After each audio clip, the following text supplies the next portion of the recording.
everybody, it's Craig. I'm in that 2030 John Deere. Just want to show you power shift works the way it should. Didn't have to clutch it to go over. It really kicks everything into gear the way it should. Doesn't float in between gears.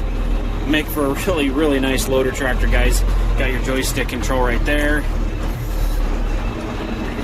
Again, only 7,400 hours.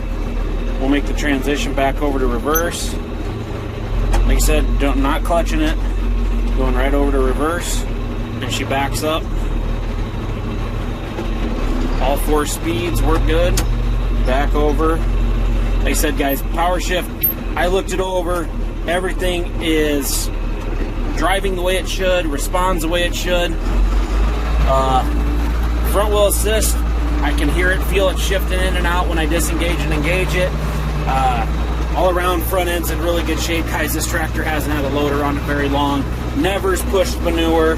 Just goes down the road really nice, guys. This would be a great loader tractor, great acreage tractor, all around really, really nice 4050 John Deere with a pretty much brand new loader.